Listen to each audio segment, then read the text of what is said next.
Hello everyone, welcome to objective Adda. Objective Adda के नए video में आपका स्वागत है। आज हम जो डिस्कस करने वाले हैं वो एसएससी जीडी 2021 के बारे में डिस्कस करेंगे। इसके बारे में जो एक नई अपडेट आई है उसके बारे में भी देखेंगे। साथ ही में इसका कंप्लीट प्रोसेस समझने वाले हैं, जैसे सिलेबस क्या है, न्यू एज लिमिट क्या है और selection process. New age limit का मतलब यहाँ पे हो गया कि पहले आपको पता होगा मार्च के आसपास ये वैकेंसी आई थी, इसका नोटिफिकेशन आया था, लेकिन कोरोना की वजह से फॉर्म नहीं भर पाए थे। तो अगर कोई अवरेज हो रहे हैं तो उनका क्या होगा उसके बारे में भी आगे देखेंगे। साथ में पूरा सिलेक्शन प्रोसेस क्या है और साथ में नंबर ऑफ पोस्ट क्या बढ़ेगी या कम होगी, इसके साथ देखेंगे। और जो नए फॉर्म कब तक आ सकते हैं और इसके साथ में जो सबसे इम्पोर्टेंट है वो 2018 के अंदर कट ऑफ क्या रही थी, इसके बारे में भी देखेंगे। तो चलिए शुरू करते हैं। सबसे पहले अपन देखेंगे वो है कि जो अभी नोटिफिकेशन आया था, इसका जो मार्च के आसपास जो नोटिफिकेशन आया था वो उसमें देख लेते हैं। उसके हिसाब से क्या था, वहाँ पे दिया हुआ था कि 25/3/2021 को आपके फॉर्म चालू हो जाएंगे, लेकिन फिर कोरोना की वजह से ये फॉर्म भरने चालू नहीं हो पाए थे। अब ये आगे कब भरे जाएंगे ये सारी चीज़ें हम वीडियो के लास्ट में डिस्कशन करेंगे, तो वो बहुत ज़्यादा इंपॉर्टेंट होने वाला है। तो आप वीडियो को लास्ट तक ज़रूर देखना, वहाँ पे आपके लिए सारी की सारी चीज़ें बहुत ज़्यादा इंपॉर्टेंट है। और कट ऑफ वगैरह भी हम वीडियो के लास्ट में देखेंगे। पहले एक बार देख लेते हैं सिलेक्शन प्रोसेस, इसका सिलेबस वगैरह क्या रहता है, क्योंकि काफ़ी जनों के टेलीग्राम पे कमेंट आ रहे थे, बार बार टेलीग्राम पे भी आ रहे, वीडियो के हर वीडियो के नीचे रहता है एक नया कमेंट कि आप एसएससी जीडी से रिलेटेड एक वीडियो बनाइए। तो चलो ये वीडियो लेके आ गए। और अभी तक आपने हमारे चैनल को सब्सक्राइब नहीं किया और टेलीग्राम को ज्वाइन नहीं किया तो वो दोनों कर लीजिए, वो आपके लिए काफ़ी यूजफुल होगा। चलिए पहले देख लेते हैं कि जो एसएससी जीडी की जो वैकेंसी आती है वो किस किस पोस्ट के लिए आती है, मतलब कौन कौन से डिपार्टमेंट के अंदर उसमें आप ज्वाइन कर सकते हो। सबसे पहले बीएसएफ के अंदर आप ज्वाइन कर सकते हो। उसके अलावा सीआईएसएफ है, सीआरपीएफ है, आईटीबीपी है, एसएसबी है, एनआईए है और एसएसएफ है। इसके अलावा आप असम राइफल्स के लिए भी, जो इन सारी की सारी पोस्ट है, इन सब के लिए ये वैकेंसी आती है। यहाँ पे इन सब के अंदर आपको ज्वाइनिंग मिलती है। तो अब चलिए आगे देखते हैं, धीरे धीरे सारी डिटेल आपको समझ में आ जाएगी। अब जो सबसे बड़ा इशू आता है इसके अंदर वो है एज लिमिट का। तो इसके अंदर एज कितनी होती है, 18 से लेकर 23 साल तक के अगर आप बीच में आते हो तो आप एसएससी जीडी के लिए अप्लाई कर सकते हो। लेकिन अगर आप मान लो जो अनरिजर्व कैटेगरी होती है, उसके अलावा आप जो दूसरी कैटेगरी के अंदर आते हो जिसके अंदर रिजर्वेशन मिलता है, तो आप उसके अलावा आगे भी आपकी रिजर्वेशन मिल जाएगा। जैसे अगर पूछे ऐसे और एससी और एसटी को रिजर्वेशन कितना मिलता है, तो 5 साल का रिजर्वेशन मिलता है। ओबीसी को रिजर्वेशन 3 साल का होगा इसके अंदर, एक सर्विसमैन को भी 3 साल का होगा। और ये आगे का आगे जो आप बाकी सारे के सारे देख सकते हो, इसमें आप स्क्रीनशॉट लेके भी यहाँ पे देख सकते हो बाद में। और वरना आप इसको पीडीएफ चाहिए तो आपको टेलीग्राम पे पीडीएफ मिल जाएगी, तो वहाँ पे भी देख सकते हो, आपको इसके अंदर एज में रिलेक्शन मिलेगा। अब यहाँ पे जो सबसे बड़ा क्वेश्चन है कि जैसे कि ये इसका नोटिफिकेशन आ गया था 25 मार्च के लिए, ये पहले था कि आपके 25/3/2021 को इसके फॉर्म भरवा दिए जाएंगे। तो अब उस टाइम काफ़ी जने अवरेज नहीं हो रहे थे, लेकिन अभी वो जो 25/3 की वजह से आप पता आपको 4 महीने के आसपास निकल गए, तो अब काफ़ी लोग अवर हो जाने लग गए। तो उनका क्या होगा, जब वो उस टाइम फॉर्म के अप्लाई कर सकते थे लेकिन अब नहीं कर पा रहे, तो उनके लिए ये सूचना है कि आप टेंशन मत लो, आप बस तैयारी करते रहो। जब नोटिफिकेशन आएगा तो ज़रूर आपके जो लास्ट एज मांगी रहेगी वो 25 मार्च के हिसाब से ही होगी, और अगर नहीं होगी तो वापस कैंपेन करके और वहाँ पे आप बात करके ये आपके, लेकिन लास्ट में 25 मार्च के हिसाब से ही भरवाया जाएगा। चाहे इसके लिए धरना दे के भी करवानी पड़े, लेकिन आपके 25 मार्च से आगे नहीं आएगा। तो आप टेंशन मत लो, 25 मार्च को ही आपकी लास्ट डेट मानी जाएगी, तो आप ओवरवेज नहीं हो जाओगे। अगला जो क्वेश्चन है मेन कि इसके अंदर प्रोसेस क्या क्या होता है। अगर हम प्रोसेस की बात करें तो आपके सबसे पहले इसके अंदर होता है जो होता है सीबी, यानी कंप्यूटर बेस्ड टेस्ट होता है। जो रिटर्न एग्जाम होता है वो ऑनलाइन एग्जाम होगा, तो आप अभी से ऑनलाइन एग्जाम की तैयारी करने, टेस्ट देने चालू कर दो। और अगर आप इसकी तैयारी करनी है तो ऑब्जेक्टिव अड्डा को सब्सक्राइब कर लो, तो इसमें आपको कंप्लीट जो एसएससी जीडी की उसकी तैयारी, जो सारा का सारा सिलेबस है उसकी तैयारी हो जाएगी यहाँ पे। अब अगर बात करें अपन सीबी के बाद में जो क्या होता है, तो फिर आपका होता है फिजिकल एफिशिएंसी टेस्ट, उसके बाद कौन सा होता है फिजिकल स्टैंडर्ड टेस्ट, और फिर आपके मेडिकल एग्जाम होता है, और फिर आपके होता है रिव्यू मेडिकल एग्जाम। तो ये सब क्या क्या है ये अपन आगे आगे एक एक करके देखने वाले हैं। तो चलिए सबसे पहले जो देखते हैं कंप्यूटर बेस्ड जो टेस्ट होता है उसके अंदर आपके क्या क्या पूछा जाएगा। तो जो सबसे पहले आपसे पूछी जाती है वो रीजनिंग पूछी जाती है। इसके अंदर रीजनिंग कितने नंबर की आती है, अगर ये बात करें तो आपके 25 नंबर की रीजनिंग पूछी जाती है और 25 ही क्वेश्चन होते हैं। तो 25 क्वेश्चन 25 ही नंबर के होते हैं। और इसके बाद में आपसे जो पूछी जाती है वो पूछी जाती है जीके। जिसके अंदर साइंस के क्वेश्चन भी आ जाते हैं, करंट अफेयर भी हो गया, और हिस्ट्री वगैरह के सारे क्वेश्चन आ जाते हैं इसी के अंदर ही। तो जीके के कितने क्वेश्चन आते हैं, वो भी 25 क्वेश्चन आते हैं और 25 ही नंबर के होते हैं। ऐसे ही आपसे मैथ्स पूछी जाती है 25 नंबर की, 25 ही क्वेश्चन। और इंग्लिश और हिंदी ये दोनों ऑप्शनल है, आप चाहो तो इंग्लिश चूज कर सकते हो, आप चाहो तो हिंदी चूज कर सकते हो। तो दोनों में जिसमें आप कंफर्ट ज़्यादा हो वो आप यहाँ पे चूज करके और जो भी आपकी मर्जी हो वो भर सकते हो। अब जैसे आपने मान लो कि इंग्लिश चूज करोगे तो आपके 25 इंग्लिश के क्वेश्चन आ जाएंगे, और अगर आपने हिंदी चूज किए तो आपके 25 हिंदी के क्वेश्चन आ जाएंगे।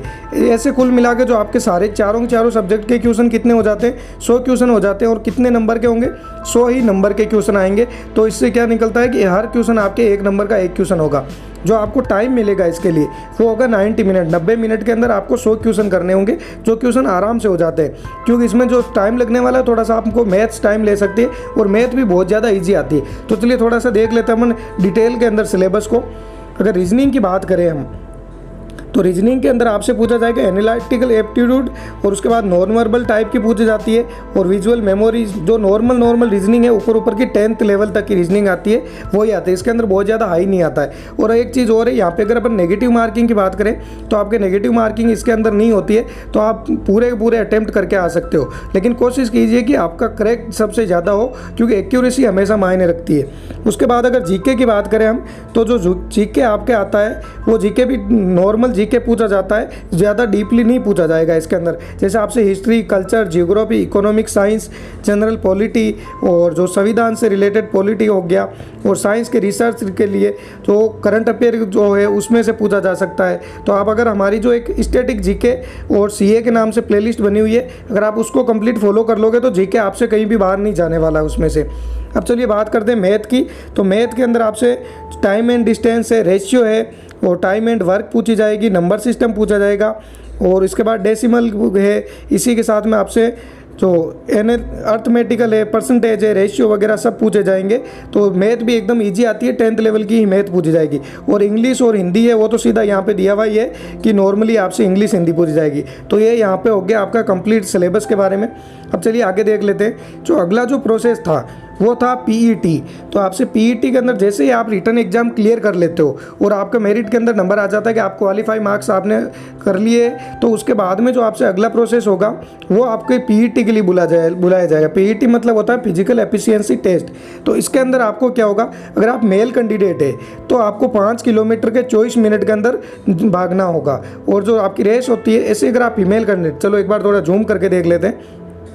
जैसे कि अगर आप मेल कैंडिडेट हो तो मेल कैंडिडेट को आपको 24 मिनट का टाइम दिया जाएगा, जिसमें 5 किलोमीटर यानी कि 5000 मीटर की आपकी रेस होने वाली है। ऐसे अगर आप फीमेल कैंडिडेट हो और इसके लिए अप्लाई करते हैं तो आपको 8 मिनट का टाइम मिलेगा, और जो रेस होगी आपको 1.8 किलोमीटर यानी कि 1800 मीटर आपको 8 मिनट के अंदर भागना है। तो ये आराम से इतनी हार्ड नहीं है, आप क्लियर कर सकते हो, लेकिन इसके लिए भी प्रैक्टिस ज़रूरी है।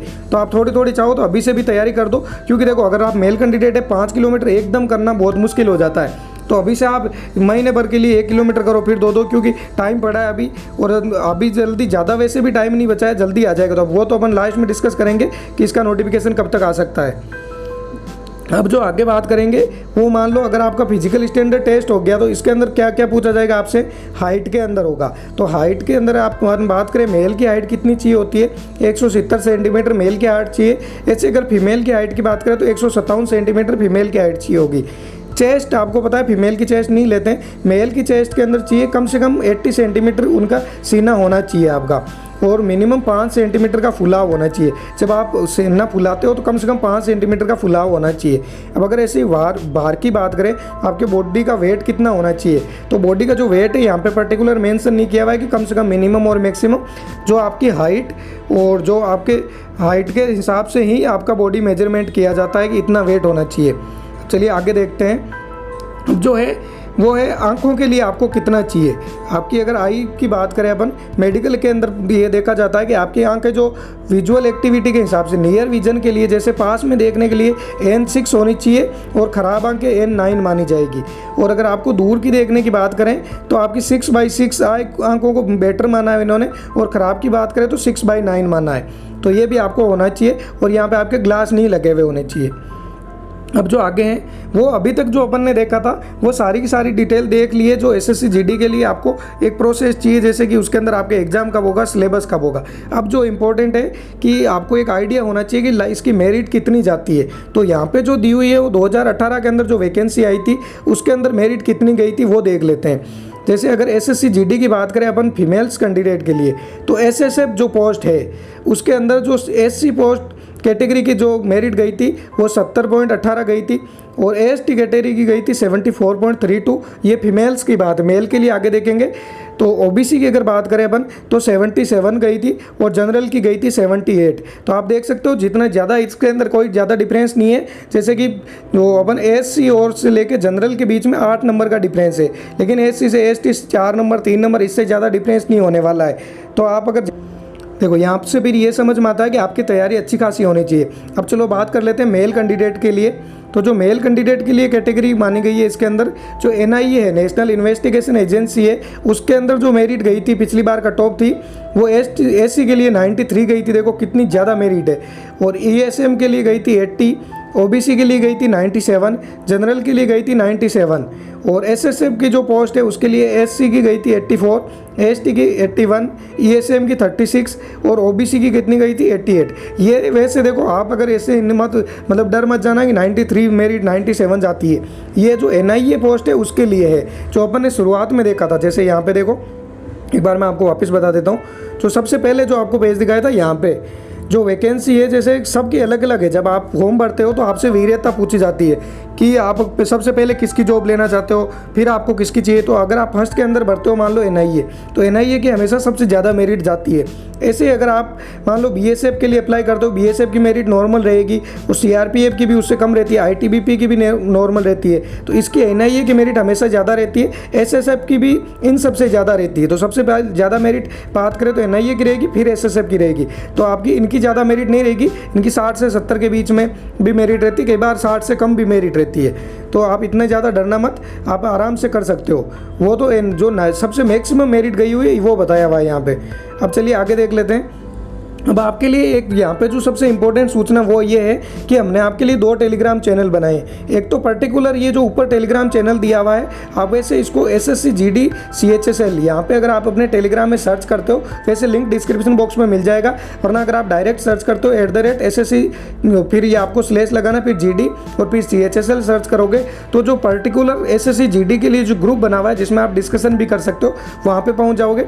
और आप टेलीग्राम चैनल को ज्वाइन करना चाहते हो, जो ऑब्जेक्टिव अड्डा का ऑफिशियल टेलीग्राम चैनल है, तो डायरेक्ट @objective अड्डा लिखोगे तो आपको टेलीग्राम चैनल मिल जाएगा। उसको भी ज्वाइन कर लीजिए, क्योंकि आपको वहाँ पे हर एक अपडेट मिलती रहेगी, जो भी नई अपडेट आती है।